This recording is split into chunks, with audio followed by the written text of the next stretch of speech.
I've been at the University of Oregon now 30 years. I started as a postdoc and have evolved into a career non-tenure track position. Over the years, I've had a lot of struggles with sort of terms of employment with respect to my position, and basically getting the university to take my position seriously as a career kind of position. When the United Academics first started getting organized, I was drawn partly because of general interest in collective action to solve problems, but also because it seemed to address some of the particular issues that I had in defining my position at the University of Oregon. There have been a number of challenges as a research person. The union is relatively unique because of its diverse composition, including tenured faculty of all disciplines, non-tenured faculty, and instructors of all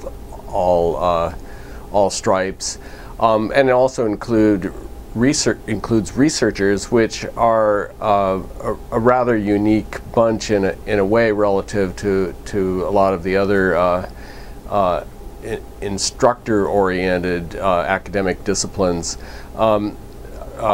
Researchers tend to work in slightly sparser environments, a little more isolated from each other.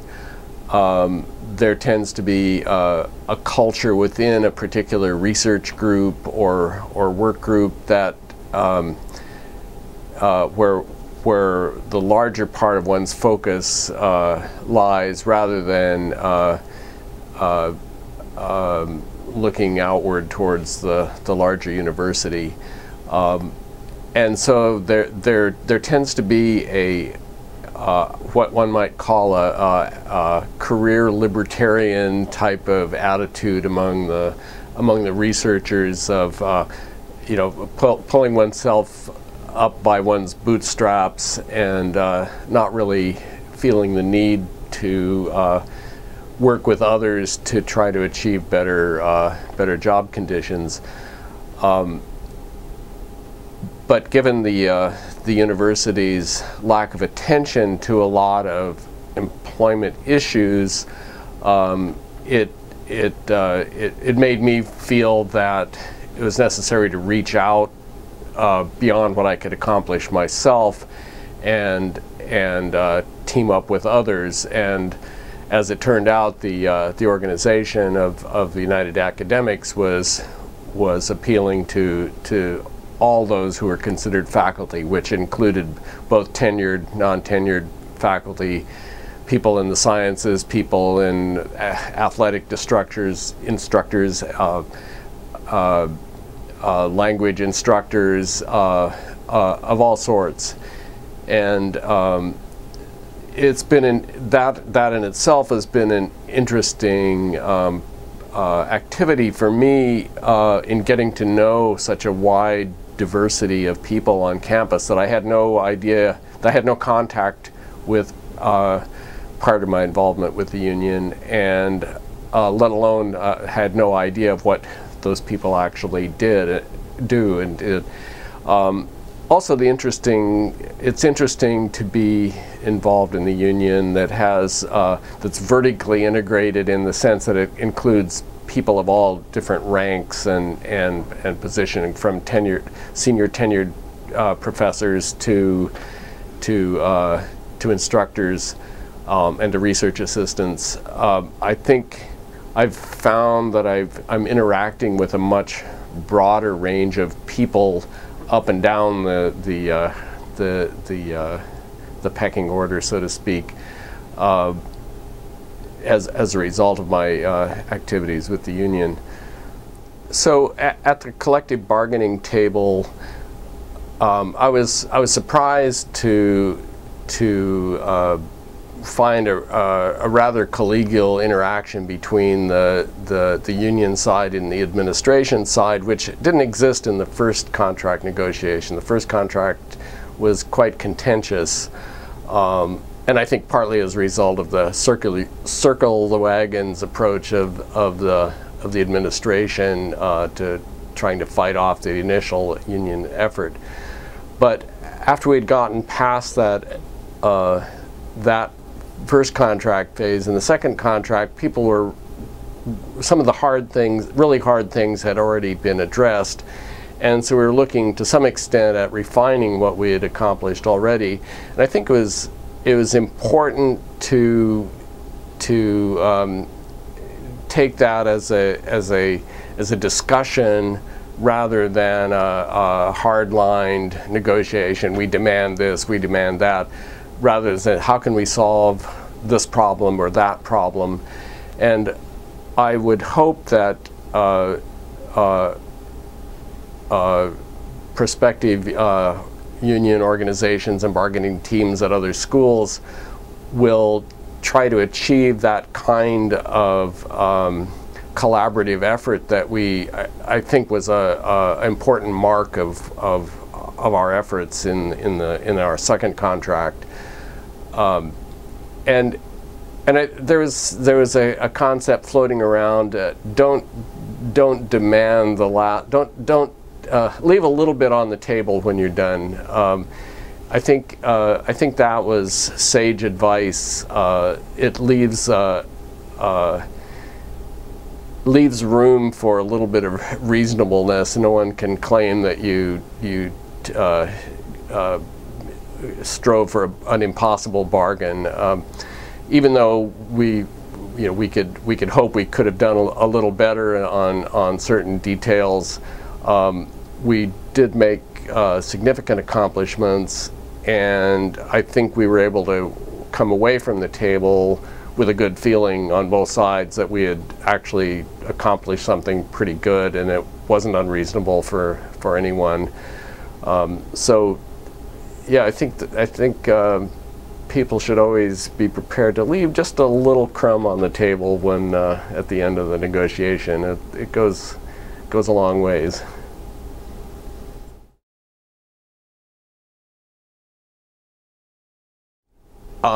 With the inception of the first collective bargaining contract 2 years ago, and the renewal of that contract now for the coming 3 years, we've seen several important changes that benefit the non-tenure track researchers in particular, including job stability, the issue of funding contingency, which was held as a reason for issuing ultra short-term contracts, the lack of standards of pay scales. For example, for postdocs, now the standard is the NIH postdoctoral salary scale, which was never adopted in any formal way previously. Actually, there was some abuse of that, where often grant proposals were budgeted based on the NIH postdoctoral salary scale, but there was no obligation to actually pay that to the individuals. So there are often big discrepancies, both within departments, within research groups, of the pay scales for people doing essentially equivalent work and who had been working in their positions for equivalent amounts of time. There are still huge inequities in salary scales, which are yet to be addressed, due to the usual compression and inversion, where people that are hired more recently, closer to the market pay scales, may be earning much more than people doing equivalent work but in more senior positions who have been at the university a longer time. For example, even in my own work group, there were differences as large as 40% between younger people and senior people, and in a backwards way. So it's a work in progress to try to address fairness in pay scales and equity across the board, and that's not even considering other equity issues, gender equity, for example. But finally, with this year's contract, there is an agreement with the university administration to start studying equity. I think that previously the university administration was unwilling to even admit that there might be an equity problem of any sort. So going forward now, we can at least start to address that.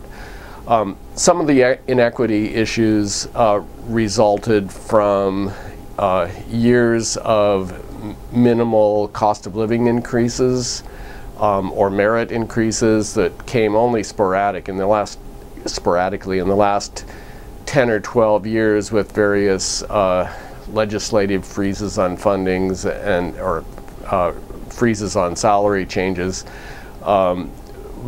Many people were just left behind. There was no connection between longevity, between job performance and merit and pay scales. And I think now an important accomplishment in the two contracts that we've now negotiated, that we have built-in cost of living and merit adjustments regularly going forward. Not extravagant by any means, but at least something so that a person feels like there's a little bit of a reward for continued excellent performance at the university, as opposed to no reward. One of the important changes that we've regularized through our contracts is the idea of having regular and rigorous performance reviews, which I think are an important two-way conversation between the individual and the organization about how things are going, from both points of view. Are things getting better? Are we is our pursuit of excellence in whatever our facets there are in our job, are we achieving that? And what are the obstacles? And to have that conversation regularly, I think is very critical for a positive, constructive relationship between employer and employee. Prior to the contracts, amazingly, performance reviews are almost non-existent. I think at one point recently, or a couple of years ago, I requested a copy of my personnel file and was amazed to find only 2 performance reviews in 30 years present in my file, which is disturbing, because it's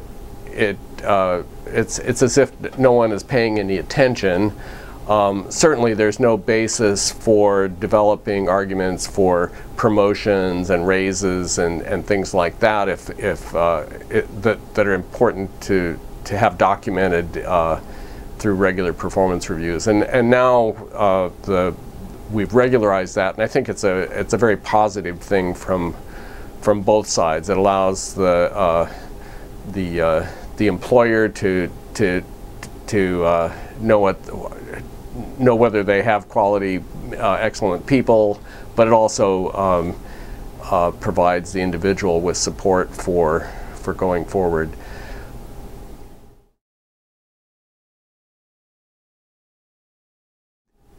In my view, the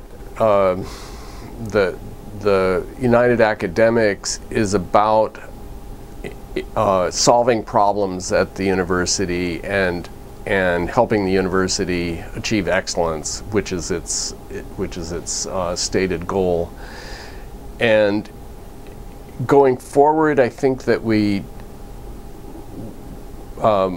we can achieve that by sort of regular in-depth conversations between the faculty and administration, conversations at a level that really never happened before in any, at least in any democratic kind of way. And I think I really feel, even in the short time that the union has been in existence, that we've really made huge progress in that kind of communication. And when the union was first forming, there was a lot of paranoia among the administration about, oh my gosh, you know, this is the end of the world. We have to fight this any way we can. And I think what everybody is finding out now, that if we actually have serious conversations, we can solve all sorts of problems, and it doesn't have to be contentious. So I look forward to more of that kind of collegial collaboration among all parties at the university to make the university a better place to study and to learn and to do research. The union has a lot of potential for improvements, not just to terms of employment, so to speak, which is narrowly the scope of a collective bargaining labor contract, but among the things that we can accomplish, you know, collectively, are work to, well, if nothing else, to lobby the state legislature for better support of higher education, as well as integration of K through 12 education. I think all the pieces need to work together to really move Oregon forward, and the voice that we have, you know, when we speak together is certainly much more powerful and more influential than just piecemeal writing letters to our legislators or whatever. In addition, there are a lot of things that we can accomplish as we learn how to work together, even if for issues that are not directly related, again, to our terms of employment. We can work on things better incorporating, you know, let's say research into our undergraduate curriculum, for example, or there are many other things. If we're talking to each other, brainstorming on better ways of doing things, interactions that stem from learning how to talk to colleagues in other departments that we never really had much contact with before. We can brainstorm all sorts of things that will improve the educational programs at the university. Yes, I joined the collective bargaining team in the midway this past winter. And I was asked to join in because there was no representation of research interests, either from tenure or non-tenure track faculty on the bargaining committee, and even indeed in the union executive leadership. So I hope that I'm able to at least bring a little bit of the research perspective to the collective bargaining process and to the joint labor management ongoing efforts between the union and the university administration. I think that not very many people appreciate the unique characteristics of a healthy research program, or laboratory research in particular. It has a different culture, different dynamic, and its needs are a little bit different than what you might find in a lot of the instruction-oriented programs at the university. So I'm looking forward to trying to address some of those issues, and there's some nettlesome issues that are coming up that we do have to address. For example, the financial affordability of having postdocs at the university, which are subject to very high overhead costs that are much higher at the U of O than at other schools. And for the university to be competitive, we have to find a solution to that, and it's not something that can be solved just through the collective bargaining process, but I think the union will be an important participant in that conversation as we go out to the Board of Trustees and to the state legislature to find appropriate changes to the PERS program or to the insurance costs and the like that affect the viability of postdoc programs. There are additional challenges with the new presidential directive that concerns overtime pay for salaried employees earning less than $50,000, and that's going to be a huge challenge if as that rule goes into effect, since much of the research salaries come from fixed amount grants and contracts. So anyway, we'll have to work together to navigate those problems.